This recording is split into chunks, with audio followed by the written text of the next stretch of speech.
Kalau untuk X-ray, kenapa kenapa X-ray itu bisa sangat tajam? Itu karena memakai apa yang disebut kolimator. Kolimator itu sifatnya filter. Jadi source di sini ini difilter untuk membuang frekuensi yang tidak diperlukan dan sinar yang berpendar atau hamburan. Sinar hamburan itu bisa diserap oleh pre-kolimator di sini, hanya yang lewat lorong sempit ini saja yang bisa diteruskan. Nah, ini adalah pre-kolimator. Kemudian dari beam yang tajam ini akan berinteraksi dengan objek, akan menghasilkan beam hamburan juga pada objek. Nah, kemudian makanya itu perlu post kolimator juga untuk menghilangkan hamburan yang di luar pada beam ini. Nah, ini yang bedanya dengan ICBT. Kalau yang biasa pakai sistem kolimator ini untuk menghilangkan hamburan itu akustik juga bisa dilakukan dengan menggunakan akustik impedance kopling. Itu bisa dilakukan juga. Kalau ICBT tidak bisa melakukan ini. Makanya dan ICBT tidak melakukan prinsip filtering signal. Jadi signal itu yang terhambur ke berbagai seluruh frekuensi itu ditangkap semuanya. Nah, itu yang bedanya. Nah, tapi nanti bagaimana bisa mendapatkan image yang jelas, itu prosesnya berbeda. Kalau di X-ray itu dari awal dibuat beam itu sangat linear, jadi tidak ada yang terhambur. Yang menyebabkan efek non-linear itu adalah yang scattering atau hamburan itu. Maka dari dibuat bagaimana beamnya itu benar-benar linear sehingga mendapatkan image yang tajam. Yang pertama, menggunakan source yang tinggi, frekuensi tinggi itu membuat hamburan itu menjadi sedikit. Jadi semakin tinggi frekuensinya, scattering itu semakin rendah. Tapi masalahnya semakin tinggi frekuensinya secara hardware dan energi source-nya itu semakin besar. Ini sistem data akuisisi robot gantrinya. Ini gantri yang untuk pasien digeser, tidak ada scannernya. Source-nya. Nah, itu secara umum hardware. Nah, rekonstruksi citranya bagaimana? Rekonstruksi citra tadi didapatkan data P. Data P yang merupakan fungsi sudut dan fungsi jarak dari titik pusat ke beam. Jadi ini adalah sudut theta, kemudian titik pusat ke jarak beam ini adalah T. Ini fungsi P, theta, T. Dan kemudian prosesnya rekonstruksi citra itu adalah bagaimana merubah bayangan. Ini P itu adalah fungsi bayangan untuk menghitung distribusi asli dari objeknya, atau bagaimana mendapatkan fungsi F, X, dan Y dari P. Itu adalah problem di dalam rekonstruksi. Jadi ini mengukur P, menghitung F. Jadi ini merupakan proses inversi. Nah, ide yang rekonstruksi yang sederhana itu seperti ini. Misalkan di sini nilainya 4, 3, 2, 1. Kalau kirim beam ke sana, ini jumlah 4 dan 3, jumlahnya 7. Kemudian dikirim beam ke sana 2, 1, nilainya 3. Dikirim beam ke sana nilai 6, dikirim beam ke sana adalah nilai 4. Jadi mendapatkan angka 6, 3, 7, 6, 4, 7, 3. Bagaimana dari data 6, 473 ini menghitung kembali masing-masing pixel atau kotak ini nilainya berapa. Itu ide rekonstruksi sederhananya itu seperti itu. Jadi kalau ini sih mudah menghitungnya, tapi kalau nilainya misalkan 128 kali 128 itu sudah mulai rumit. Tapi ada algoritma yang sederhana namanya ART, Algebraic Reconstruction Technique itu. Awalnya setiap kotak dikasih 0. Setiap kotak dikasih 0. Kemudian masing-masing di jumlah ke arah sana, jumlah ke arah sana. Nilainya 0, 0, 0. Kemudian dibanding dengan hasil yang diukur, jumlah ke sana 6, disuruh ke sana 4. Berarti ada error 6 di error 4 ke arah ini. Setelah itu errornya dibagi secara rata. Jadi masing-masing dapat 3, 3, 2, 2. Setelah dapat 3, 3, 2, 2, kemudian dijumlah lagi ke arah sana. Ke arah sana kan? Di sini dapat angka 5 dan dapat angka 5. Kemudian dibandingkan dengan angka 5 tadi, nilainya di sini yang aslinya itu kan 7. Di sini nilai aslinya adalah 3. Berarti di sini kelebihan 2, di sini kurang 2. Nah, kemudian didistribusikan secara rata lagi, masing-masing dari sini ditambah 1-1. Tambah 1-1 kan? Kemudian yang di sini dikurangi 1-1 akan didapatkan 3 tambah 1 jadi 4, 2 tambah 1 jadi 3, 3 kurang 1 jadi 2, 2 kurang 1. Ini cara yang sederhana yang disebut, kalau menggunakan ini 128 kali 128 lebih ringan dipecahkan daripada tadi menghitung aljabar persamaan 128 kali 128 pangkat 128 harus memerlukan 100 persamaan berapa? 128 kali 128 kan? Nah, tapi masalahnya gini. Masalahnya kalau penjumlahan di sini ke arah sana, ini kan cuma dapat kalau 128 tambah 128. Itu perlu masih diperlukan persamaan yang nggak cukup sebanyak 126 kali 128 kan? Itu nggak cukupnya banyak sekali. Makanya perlu penjumlahan miring. Penjumlahan miring juga akhirnya kenapa itu diperlukan secara berurutan. Kalau jumlah lurus bisa, kalau jumlah miring bagaimana? Jumlah miring itu beamnya ke arah sana. Ini dapat separuh. Kalau ke arah sana ini sini separuh, sini separuh. Sini separuh, sini separuh kan. Jadi penjumlahannya makin kompleks.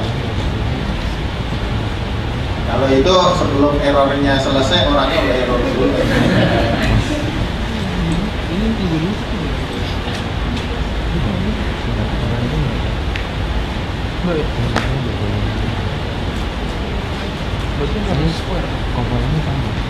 Nah, sekarang bagaimana?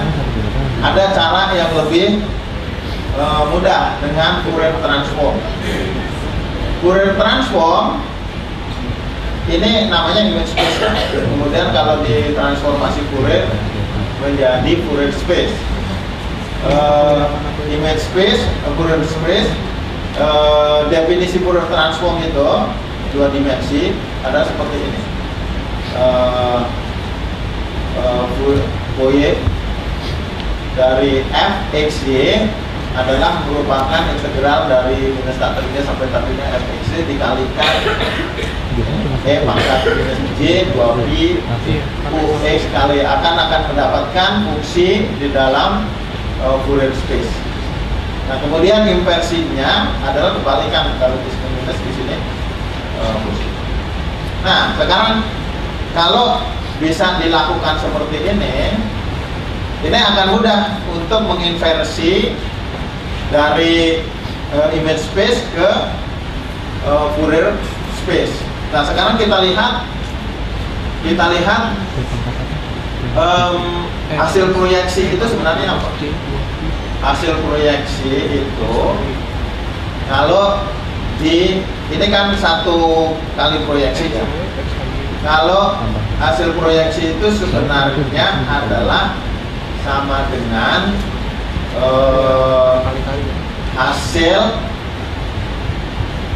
Fourier transform untuk satu dimensi pada posisi tengah di sini. Matematiknya bisa dibuktikan, tetapi terlalu ribet itu nanti. Yang penting Anda percaya. Nah, jadi hasil proyeksi itu sama dengan proses Fourier transform satu dimensi dari pada posisi sudut theta. Jadi kalau theta u sama v itu fungsi u sama v, ini sudut theta itu sama dengan p theta itu berada pada posisi garis ini, garis di sini untuk fungsi f, u dan p ya. Ini adalah Fourier transform dari fxj ke fu. Akan didapatkan fungsi ini, berarti kalau tetanya digeser akan dapatkan nilai di sini kan. Kalau itu 180 derajat, seluruh fungsi hasil Fourier transform ini akan didapatkan. Nah, setelah dapat hasil Fourier transform ini, untuk mendapatkan fxj tinggal inversi Fourier transform dari sini ke sini. Jadi itu secara matematik mudah. Itu algoritma itu yang ditemukan nilainya seharga-harga Nobel. Maxwell itu menemukan algoritma bagaimana dari sini satu dimensi di Fourier transform, kemudian di Fourier transform balik. Ternyata hadiah Nobel nggak terlalu susah kan? Cuman kalau ketemu sampai di situnya itu perlu mikirnya banyak. Kenapa sampai di situ? Nah, jadi prosesnya bagaimana? Mendapat yang tadi proyeksi itu baru di tengah-tengah di sini. Baru tengah-tengah di sini kan? Baru dapat satu. Ini satu arah itu satu garis. Kalau kemudian semua garis itu 180 derajat di sebelahnya, makanya akan mendapatkan ini Fourier transform f u v. Kalau ini diinversi balik dengan inverse Fourier transform akan didapatkan fx. Itu matematiknya, gampangnya, tapi sebenarnya secara imaging itu bisa dilakukan, dimengerti jauh lebih mudah. Caranya gimana? Itu sama dengan namanya back projection. Jadi inverse Fourier transform itu dari hasil proyeksi itu namanya sebenarnya sama dengan back projection. Nah ini kalau tadi dari bayangan ke sana, fungsi bayangan itu akan mendapatkan seperti ini. Nah ini kemudian dibayangkan balik, diproyeksi balik, back projection namanya. Kalau ini berarti di sini mendapatkan bayangan paling banyak kan?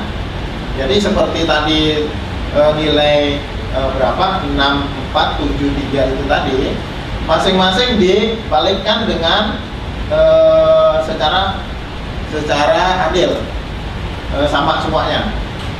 Maka akan didapatkan bayangan yang seperti ini. Ini baru dapat dari satu arah, satu sudut. Nah kemudian arah yang kedua, kalau ini arah yang kedua kemudian dijumlahkan, akan mendapatkan sebagian ada yang lebih terang, sebagian lebih gelap, karena itu tidak simetris kan. Maka akan didapatkan kalau tadi itu diputar di proses di proyeksi balik itu diputar, akan mendapatkan image seperti ini. Tidak terlalu jelas, tetapi bisa dibedakan bahwa di sini ada yang lebih tinggi densitasnya. Nah, ini yang disebut hasil back projection. Ini salah satu. Nah, ini sama dengan tadi proses Fourier transform itu tadi secara matematisnya dan bisa dibuktikan begitu. Nah, sekarang secara imaging di sini belum cukup. Secara imaging ini perlu mendapatkan image yang lebih jelas mendekati aslinya. Nah, prosesnya bagaimana?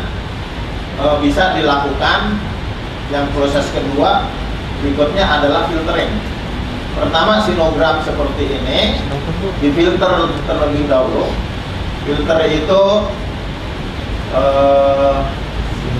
ya filter. Filter itu secara matematik adalah konvolusi juga. Jadi dikalikan dengan sebuah fungsi misalkan fungsinya git ya. Berarti kalau di git pasti gitnya itu nilainya lebih besar, di luar itu dibuat 0. Itu berarti yang bagian di situ saja yang ditinggalkan, yang lain itu dibuang. Nah, ini bisa dikalikan fungsi filter dari hasil proyeksi itu tadi akan dapat ini. Kalau yang ini dilakukan sama proyeksi balik itu tadi, akan bisa didapatkan image. Ini namanya filter back projection. Matematiknya nanti kita bisa lihat lebih di berikutnya.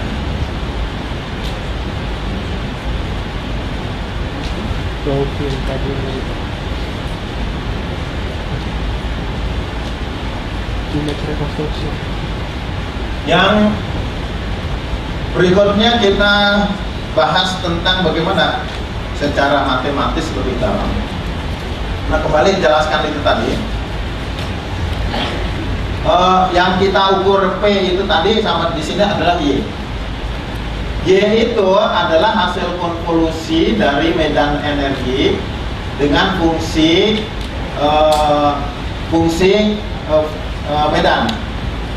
Kalau di sini X, R ini adalah tadi persamaan Fx dan Y. Di sini adalah intensitas koefisien dari integral line integral itu tadi. Jadi perkalian ini dengan ini untuk bagaimana mendapatkan rekonstruksi Xy. Berbagai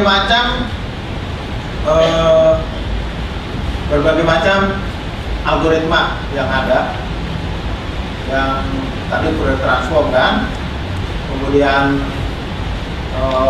yang sifatnya proyeksi, iterasi maupun Fourier transform.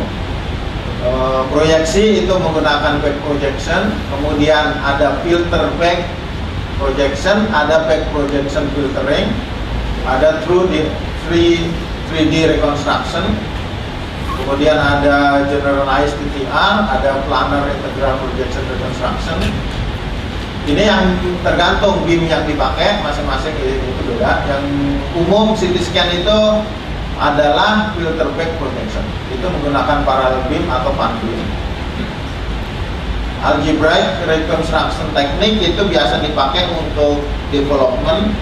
Biasanya untuk apabila datanya itu tidak sebanyak seperti CT scan. Kemudian juga menggunakan probabilitas, ada maximum likelihood reconstruction atau expectation maximization, itu ada juga. Nah, kalau algoritma NN Moir itu masuk kategorinya di sini. Masuk kategorinya di sini. Nah, sekarang bagaimana secara matematik, agak puyeng tapi sedikit saja.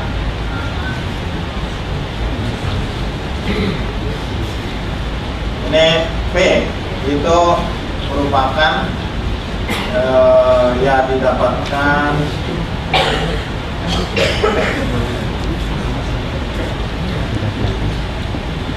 P tadi kan diukur ini P ya. P ini fungsi proyeksi dengan X Aksen itu adalah jarak dari pusat, P itu adalah sudutnya. Kalau dilakukan Fourier transform sekali, akan didapatkan terus ke bawah akan didapatkan fungsi ini. Nah, fungsi ini adalah sama dengan Fourier transform 2 dimensi dari Fourier transform. Ini penjelasan di bawahnya nanti bisa dilihat karena ini nggak kelihatan. Ini adalah penjelasan di bawahnya itu adalah hasil Fourier transform dari, nah ini adalah merupakan Fourier transform dari image awal. Jadi sekali Fourier transform dari hasil proyeksi itu sama dengan 2 kali Fourier transform 2 dimensi dari image awal. Jadi kalau dilakukan inversi inverse Fourier transform atau sama dengan inverse radon transform, maka akan didapatkan kembali hasil image yang dihitung. Itu secara matematik seperti itu. Nah, sekarang yang namanya filter back projection itu apa? Filter back projection itu, nah ini tadi hasil yang keluar setelah inverse Fourier transform kan. Ini adalah sama dengan penjumlahan secara melingkar 0 sampai pi terhadap hasil proyeksi. Jadi proyeksi balik itu sama dengan penjumlahan secara melingkar hasil proyeksi. Nah, di sini dikasih bintang, artinya itu adalah filter. Kalau bintang yang aslinya dari inverse Fourier transform adalah bintang itu adalah perkalian dari inversi ini adalah Fourier transform, hasil Fourier transform dari hasil proyeksi. Jadi kalau di sini dikalikan omega itu adalah nilainya sama dengan hasil Fourier transform. Nah, kalau omega ini diganti dengan sebuah fungsi H, itu adalah fungsi filter, maka ini disebut hasilnya sama dengan ini. Hasilnya sama dengan P dikalikan fungsi filter dahulu, kemudian dijumlah secara berkeliling, maka akan didapatkan M. Jadi untuk menggantikan di sini untuk filter back projection itu adalah mengganti fungsi proyeksi ini dengan proyeksi dikalikan fungsi filter. Hasilnya bagaimana? Hasil proyeksi ini beberapa fungsi filter yang dipakai. Yang umum dipakai itu set program. Ini kernel itu adalah dalam bentuk kalau filter itu adalah domain frekuensi, kernel itu domain spasial. Nah, di sini proyeksi tadi, ini proyeksi balik. Kalau di jumlah seluruhnya seperti ini. Nah, ilustrasinya seperti ini. Kalau dijumlahkan dari sudut sana, sudut sini, itu akan seperti hasilnya seperti ini.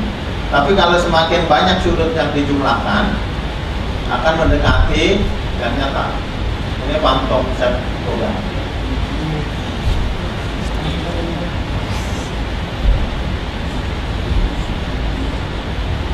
Ini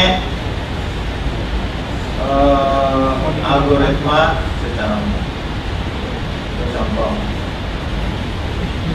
Saya kira CT scan secara umum seperti itu. Sebelum kita lanjutkan, ada sedikit waktu untuk bahas MRI. Ada pertanyaan terlebih dahulu?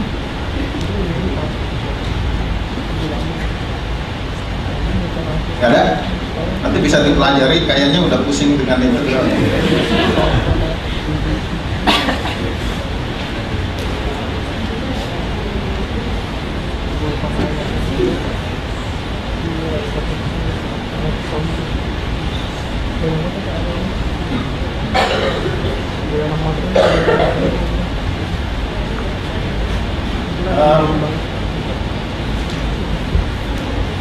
MRI lebih pusing kan? Tapi matematiknya lebih mudah MRI itu. Yang bikin pusing modalitasnya. MRI kalau tadi CT scan kan mudah modalitasnya. X-ray, kemudian X-ray diserap oleh materi, kemudian dideteksi. Itu yang tingkat penyerapan oleh materi itu yang diukur. Kalau MRI itu bukan penyerapan juga, tapi titik penyerapannya beda. Itu pada tingkat spin. Nah, kalau misalkan ada material magnetik seperti ini, utara dan selatan ya. Kemudian akan muncul medan magnet seperti ini. Mirip medan listrik juga. Kalau ini ada elektron, kumparan, koil, maka akan muncul medan listrik seperti ini. Nah, kalau itu spin atom itu selalu berputar. Atom itu mempunyai muatan, kalau berputar makanya muncul medan listrik, medan magnet seperti ini juga. Jadi setiap atom itu akan mempunyai medan magnet. Jadi atom yang umum mempunyai medan magnet seperti ini. Jadi medan magnetnya acak-acakan. Pertama, kalau medan magnet yang acak-acakan ini ada medan magnet dari luar yang cukup besar, dia akan material magnetik ini akan berbaris secara teratur. Ada yang berbaris menghadap sana, itu pada level energi yang lebih rendah, dan sebagian ada yang berbaris terbalik, itu pada level energi yang lebih tinggi. Jadi untuk bisa menggerakkan ini magnetik ini, maka perlu medan magnet yang kuat. Minimal yang untuk MRI itu dipakai 0,3 Tesla. Itu yang dipakai RSUD. Yang cukup bagus ya 1,5 Tesla lah. Yang bagus lagi sampai 3 Tesla. Yang paling kuat yang ada di dunia, Jerman itu mengembangkan sampai 13 atau 15 Tesla. Bayangkan kalau itu berapa kota Tangerang harus mati kalau pakai segini. Itu listriknya kita aja dapat 220 volt aja mati-mati dulu. Bagaimana membuat listrik segitu besar? Maka hampir nggak mungkin kan membuat itu. Nah, tapi kita perlu paham prinsipnya. Nah, ini kalau medan magnet yang kuat ini akan berbaris seperti ini. Saya akan jelaskan yang mudah saja. Mungkin sampai sini cukup tentang MRI. Nah, setelah dikirim medan magnet yang besar ini, kemudian dikirim medan magnet lagi tambahan yang disebut radiofrekuensi. Kalau ini ditambah lagi medan magnet tambahan dengan frekuensi radio, sebagian yang di sini itu akan naik lagi. Sebagian naik lagi. Nah, setelah gelombang radio itu di stop, maka dia akan balik turun sambil memancarkan gelombang radio juga. Gelombang radio itu yang kemudian ditangkapnya pakai koil, dan itu gelombang radio itu bervariasi terhadap jumlahnya spin, berarti densitas materi. Yang kedua, posisi pada saat medan magnetnya itu cukup membangkitkan, melakukan eksitasi atau tidak. Itu posisi eksitasi itu tergantung pada kekuatan medan magnet. Jadi dan di dalam MRI itu kekuatan medan magnet itu dibuat berbeda, bervariasi dari ke arah suku X, suku Y, dan suku Z. Jadi posisinya mempunyai kalau mau, makanya disebut resonansi. Posisinya itu diatur dengan kekuatan posisi resonansi itu dipengaruhi oleh medan magnet B0 dan tadi tambahan medan magnet radio frekuensi itu menyebabkan terjadinya eksitasi sebagian dari spin itu naik, dan kemudian itulah proses resonansi itu, makanya disebut magnetic resonance.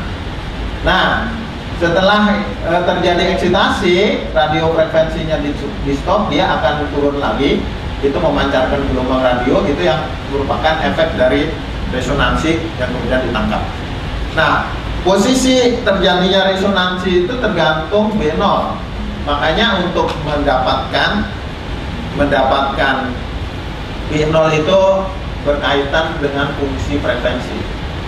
Jadi apa maksudnya? Kekuatan B0 akan menentukan frekuensi resonansi, dan frekuensi resonansi itu kalau kekuatan B0-nya itu diatur secara spasial, frekuensi itu berubah secara spasial.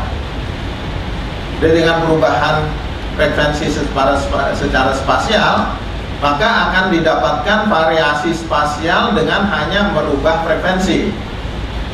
Dan frekuensi bisa dirubah hanya dengan merubah besaran medan magnetnya. Jadi kalau MRI itu tidak ada komponen yang diputar. Itu briliannya MRI itu di situ. Jadi kalau tadi CT scan itu untuk mendapatkan data secara keseluruhan kan dilakukan proses scanning secara spasial, kan? Itu sama dengan proses Fourier transform. Nah, MRI tidak melakukan scanning secara spasial, cukup melakukan Fourier transform dengan merubah besaran magnetiknya. Jadi jauh lebih brilian. Tidak melakukan rotasi secara spasial, cukup merubah medan magnetnya, itu akan mendapatkan spektrum frekuensi yang diperlukan untuk seperti proses Fourier transform. Karena sudah mendapatkan hasil fungsi yang diperlukan untuk proses Fourier transform, inversi baliknya cukup sederhana. Jadi langsung signal yang diukur oleh tadi gelombang yang dikirim itu merupakan hasil secara matematis Fourier transform dari proses mengubah besaran medan magnet itu. Jadi dengan melakukan proses inversi balik terhadap bisa dipelajari lebih detail ya. Di proses dari signal yang diukur itu langsung mendapatkan image awalnya. Rekonstruksinya MRI jauh lebih mudah dibanding CT scan. Cuman modalitasnya, hardware-nya menjadi lebih rumit karena apa? Tadi untuk merubah besaran medan magnet itu yang menggunakan apa yang disebut gradient.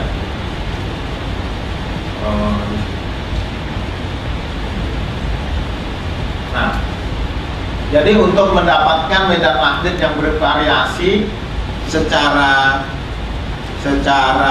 spasial, itu ada menggunakan gradien magnetik, itu arah suku Z, arah suku Y, dan arah suku X. Gradien itu cukup, medan magnet itu karena bisa dihasilkan dengan koil ya. Jadi dari koil ini dialirkan koil arus lewat koil ini akan didapatkan variasi medan listrik medan magnet itu ke sana.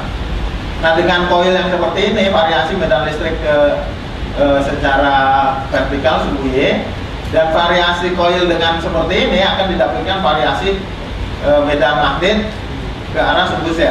Nah, dengan mengatur besaran arus akan bisa mengatur posisi variasi medan magnet itu. Dengan mengatur tiga ini bisa diatur posisi resonansi itu di mana. Jadi posisi resonansi itu cukup bisa dilakukan dengan mengatur besaran arusnya. Jadi dengan mengontrol besaran arus ini bisa melakukan scanning seluruh titik di dalam ruang itu tanpa ada bagian yang diputar sama sekali. Jadi saya kira ini karya matematik yang luar biasa. Karena apa? Matematik itu, Fourier transform itu benar-benar diterapkan secara fisik. Saya kira ini merupakan modalitas, terus terang saya mengakui luar biasa briliannya. Kalau ini benar-benar berharga untuk dapat satu hadiah Nobel lah. Tahun 80 berapa ya? 89 atau 82. Ini. Tapi NMR sendiri juga pernah mendapat hadiah Nobel tahun 50-an. Modalitas ini kemudian mendapat hadiah Nobel juga 82. Kalau sudah mendapatkan fungsi yang didapatkan dari tadi Fourier transform itu mendapatkan image baliknya sangat mudah. Ini bedanya CT scan dan MRI secara algoritma. Matematiknya sih jauh lebih gampang karena, nah di sini ini signal yang diukur. Signal yang diukur itu berasal dari variasi medan magnet yang berbeda.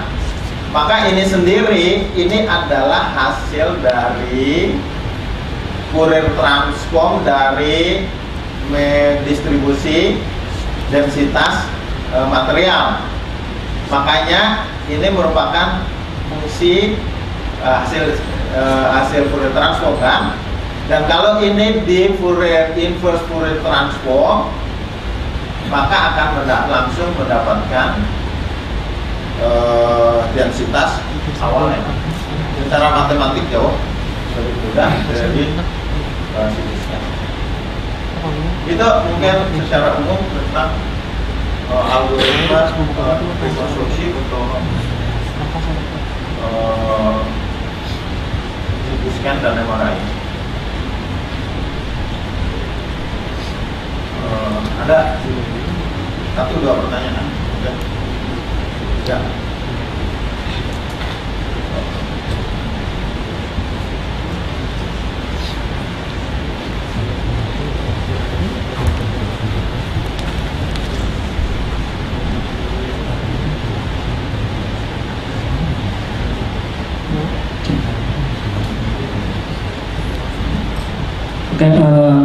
Assalamualaikum warahmatullahi wabarakatuh.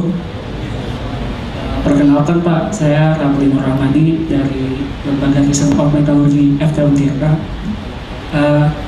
Satu hal tadi dari awal sampai sekarang mungkin saya masih bingung gitu ya, tomografi itu, dan tadi tiba-tiba disuguhkan rumus integral, jadi saya agak pusing. Tapi intinya ada satu pertanyaan yang saya benar-benar ini mungkin penting ya buat saya dan teman-teman saya juga yang di sini. Jadi di kita itu kita belajar sistem iron making gitu Pak ya. Jadi sebenarnya ada satu hal misteri yang ingin kita ketahui gitu. Jadi kita di sini mempelajari yang namanya sistem pembuatan pengolahan besi baja, tapi dengan menggunakan blast furnace. Nah, sampai sekarang kita nggak tahu proses di dalam blast furnace itu seperti apa. Hanya tahu teori dengan gambar sekian-sekian.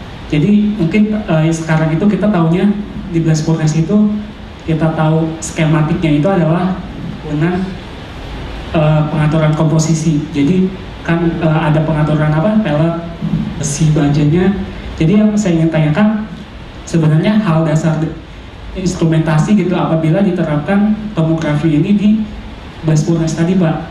Jadi yang saya saya bingungkan apakah harus memperhatikan faktor radiasi blast furnace-nya atau komposisinya. Jadi kan tadi Bapak bilang interaksi gelombang itu tergantung materialnya itu berinteraksi sama gelombang apanya juga. Jadi mungkin penjelasan yang saya butuhkan adalah sebenarnya instrumentasi dasarnya itu seperti apa gitu Pak. Kalau untuk dalam skala, jawabannya mungkin skalanya untuk mahasiswa Pak. Ya, terima kasih. Oke.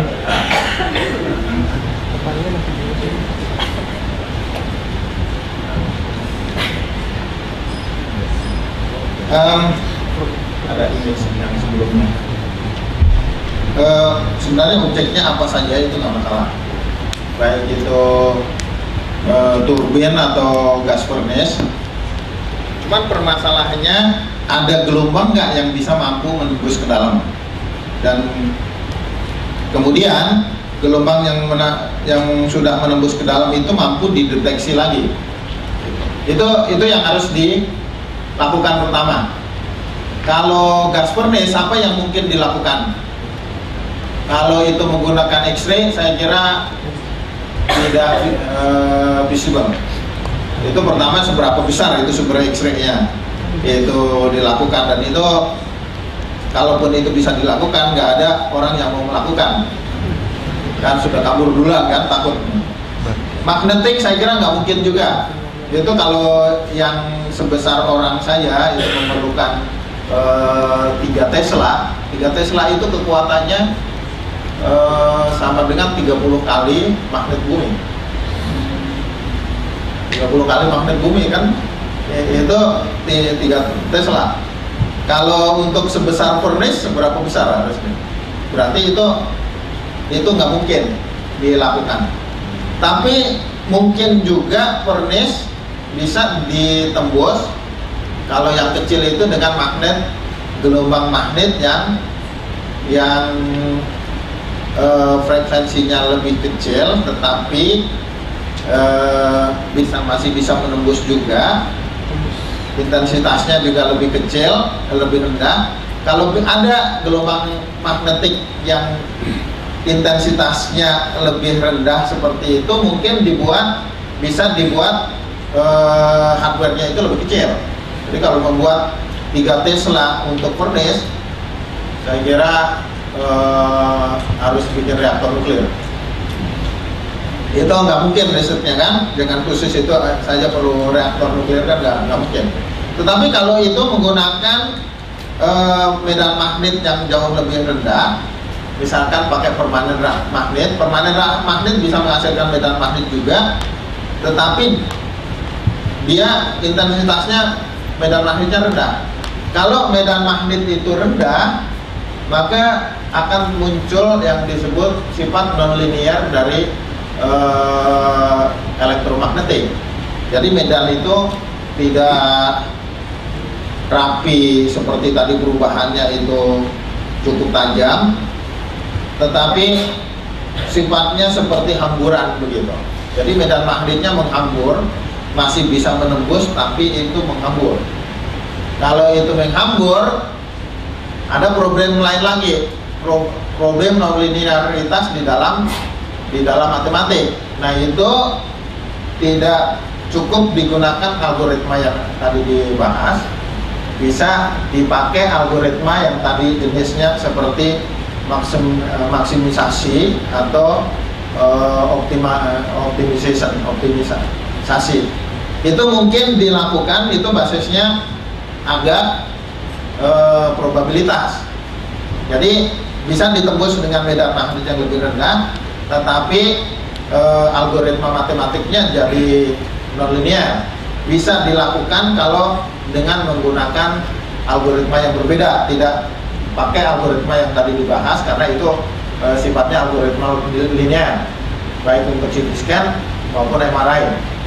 Nah, kalau menggunakan itu berarti bisa ditembus dan bisa dianalisis. Furnace masih mungkin, tapi nggak tahu apa ini selevel untuk mahasiswa atau tidak.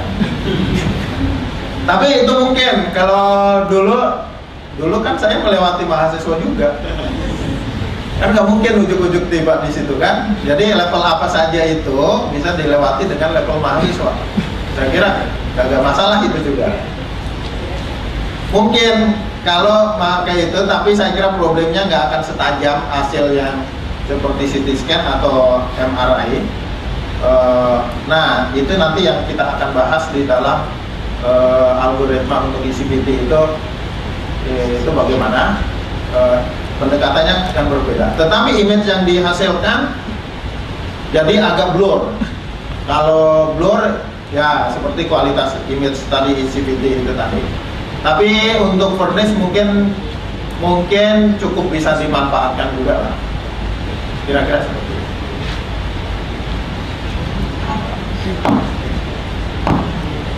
Ada lagi yang ingin bertanya?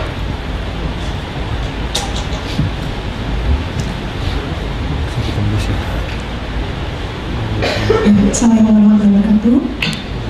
Nama saya Alvira, dari kerja di BMPT, sekarang lagi kuliah S2 di IPB jurusan Ilmu Komputer. Ya Pak, saya sangat tertarik dengan tadi salah satu proses rekonstruksi ya, dengan Fourier transform. Cuman saya masih agak belum kebayang Pak, misalnya inputannya, kalau misalnya saya belajar kan kebetulan kalau dari image, Fourier transformnya itu adalah dari domain spasial yang bisa gambar, ya dengan kita transform ke domain frekuensi ya lebih mudah lah dalam hal filtering, dalam hal karakterisasi misalnya itu objeknya seperti apa. Namun kalau di sini kan saya nggak bayanginnya di antara elektronikanya dan dengan ininya. Misalnya kalau yang tadi kan persamaan yang aljabar itu saya kebayang misalnya kita ingin mengetahui sesuatu objek misalnya ada yang ya saya terlalu bapak kan misalnya berarti dengan konduktivitas yang berbeda-beda ya. Misalnya ini nanti tergambar menjadi sebuah dari alat ke situnya itu inputannya apa sih Pak misalnya, sehingga kan memang Bapak memilih tadi salah satu rekonstruksinya bisa menjadi lewat Fourier transform gitu. Kemudian yang tadi MRI, kan MRI dia tadi itu ada dia berarti yang pengukuran itu apa berdasarkan kan tadi ada dia GX, GY, GZ itu sebagai suatu pengukur gitu bukan Pak? Misalnya kan tadi kata Bapak tidak perlu mengubah dalam arti ya memutar, kalau misalnya prinsipnya memutar objek itu dengan cara memutar. Kalau misalnya dengan tadi dengan mengganti medan magnetnya, nah itu apa yang mestinya dengan itu tuh apa yang berubah? Apakah pengukuran yang tadi yang ada koin-koinnya itu ya Pak? Apakah itu yang nanti mensensori atau mengukur apa yang berubah di situ gitu Pak? Dari itunya kan kata Bapak seolah-olah saya ngebayangin kayak scaling gitu Pak. Kan tadi ada W0, gamma, W0 apa di situ ada perubahan? Maksudnya ada perubahan scaling atau apa gitu dengan perubahan itu kita bisa tahu secara tiga dimensi di objek tersebut gitu Pak. Ya. Ya mungkin itu saja. Assalamualaikum warahmatullahi wabarakatuh. Yang mungkin membingungkan bagaimana kita berpikir secara spasial dan berpikir secara frekuensi. Itu domain kalau kehidupan kita secara dalam kehidupan sehari-hari kan itu domain spasial kan. Nah, domain spasial itu kalau kita mengukur yang diukur sama dengan aslinya itu adalah sensor suhu di titik tertentu kita akan langsung dapat kan gitu. Nah kalau kita domain frekuensi untuk mengukur suhu sekian itu bukan langsung keluar, tapi yang diukur frekuensi sekian itu berkorelasi dengan suhu berapa. Jadi itu kalau diukur signalnya, yang diukur frekuensinya. Nah itu baru kemudian dikonversi balik menjadi suhu. Itu istilahnya seperti begitu. Nah instrumentasi sensor itu menggunakan sensor titik. Itu adalah berada pada domain spasial. Kalau kita mengukurnya adalah misalkan terjadi perubahan, misalkan suhu itu bisa dirubah menjadi signal, itu kita bisa mengukur frekuensinya. Nah kemudian dari ukuran frekuensi itu dikonversi menjadi suhu. Itu yang dilakukan oleh MRI. Jadi MRI itu material, misalkan densitas atom hidrogen. Densitas atom hidrogen itu dibuat supaya atom hidrogen itu memancarkan frekuensi radio. Untuk membuatnya, pertama dipapari dengan gelombang elektromagnetik yang sangat tinggi. Kemudian dikirim gelombang radio. Setelah itu akan terjadi eko, pantulan gelombang radio juga. Maka jadi gelombang radio yang dipantulkan itu akan tergantung seberapa banyaknya densitas atom hidrogen di situ. Nah, itu berarti kan atom hidrogen bisa berkorelasi dengan signal yang diukur kan. Nah, sekarang kalau di MRI yang diukur frekuensinya. Frekuensi signal itu berkorelasi dengan seberapa banyak atom hidrogen di situ. Nah, kalau frekuensinya diukur, kemudian diinversi dari domain frekuensi ke domain spasial densitas. Itu adalah proses Fourier transform. Nah, sekarang CT scan. CT scan itu berada pada posisi antara domain spasial dengan domain frekuensi. Jadi dia separuh. Jadi karena itu menggunakan titiknya kan nggak diukur langsung kan, yang diukur bayangan titik. Nah, itu mengukur bayangan titik itu adalah proses setengah jalan dari Fourier transform dari domain spasial ke domain frekuensi. Nah, itu secara matematis perlu dilakukan dulu setengah jalan itu supaya sampai full ke domain frekuensi, baru kemudian dibalikkan. Itulah yang dilakukan untuk sensor titik, CT scan ataupun MRI. Kalau untuk melakukan tadi setengah jalan sampai full itu kan perlu dilakukan scanning keseluruhan, perlu diputar. Kalau itu untuk mendapatkan full. Setelah full baru kemudian diinversi balik. Kalau MRI cukup dirubah medan listriknya, frekuensinya akan berubah. Itu berarti akan mendapatkan seluruh spektrum dari frekuensi yang diperlukan. Itu langsung bisa dikonversi. Masih kebayang atau makin bingung? Nanti bisa dicek lebih. Kalau sampai di sini mata kuliah di medical imaging di UI diberikan satu tingkat lagi, itu sampai karena itu programming, coding. Jadi kalau misalkan ingin lebih dalam bisa ngambil kuliah saya di UI. Itu bisa diambil dari universitas yang mana juga, itu nggak masalah.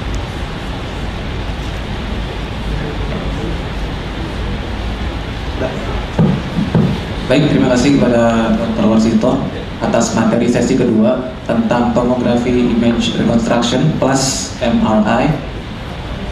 Berikutnya nanti akan ada sesi ketiga dan keempat, detail tentang ECVT design. Tapi sebelumnya kita break dulu sekitar 1 jam dari sekarang untuk makan siang dan sore. Kita ada menyinggung-nyinggung Fourier transform tadi. Saya dengar dari luar. Saya masih ingat.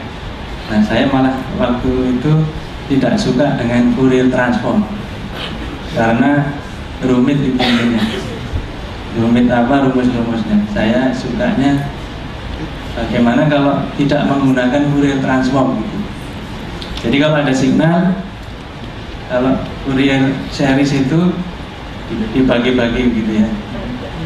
Cuma jeleknya Fourier transform itu dari zaman dahulu sama nanti setelah kiamat rumusnya itu baru sama gitu. Jadi minus tak terhingga sampai plus tak terhingga gitu. Itu saya dengan profesor saya tidak suka gitu.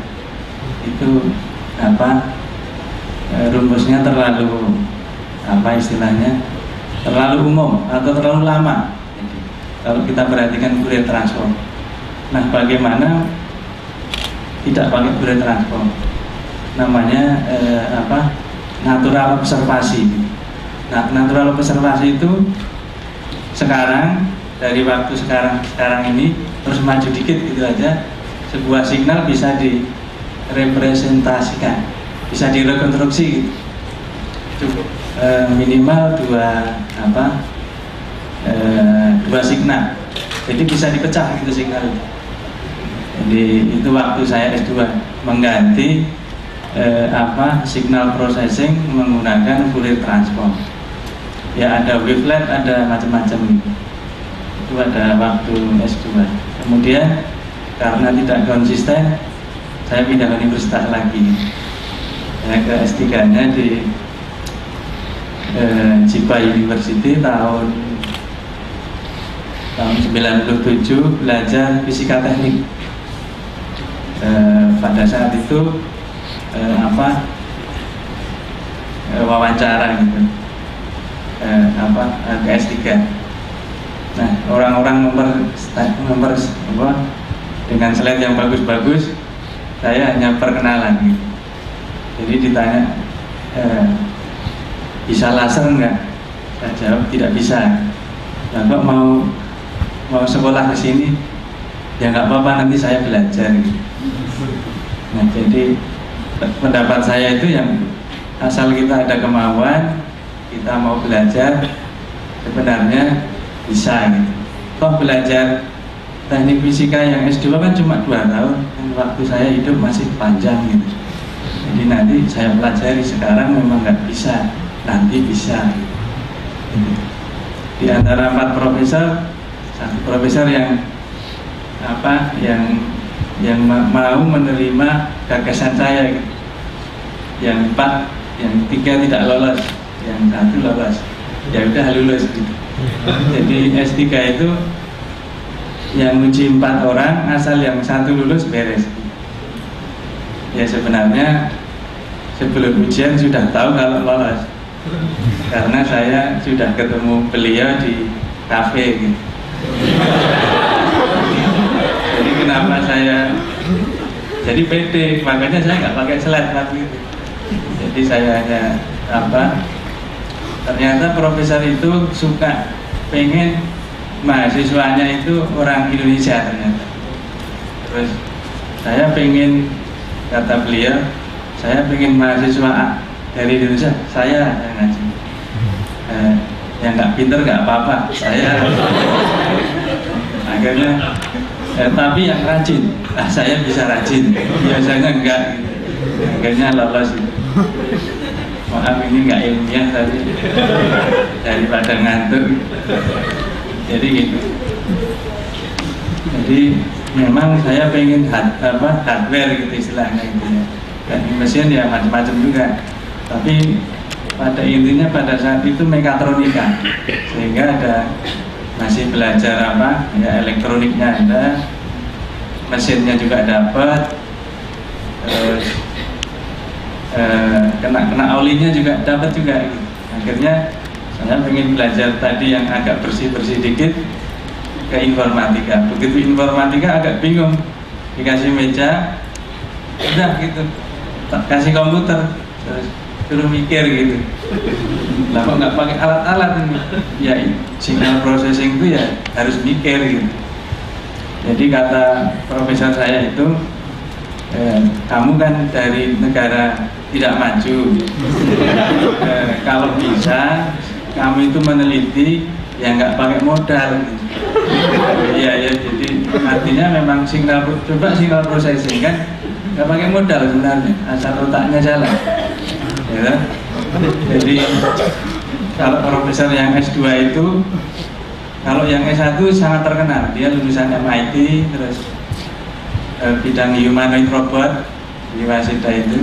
Jadi robot yang berjalan, robot yang main piano, robot yang kalau dilihat websitenya beliau masih hidup, mungkin umurnya 60-an. Kalau yang S2 ini kayaknya sudah nggak ada, ini kayaknya lahir tahun 23 ya, 1923. Ini umurnya sudah 90 ya, kalau masih hidup. Itu tapi dia itu sangat pintar sekali teorinya. Jadi lucunya profesor saya itu kan teknik informatika gitu, tapi lucunya buat aja nggak bisa dia.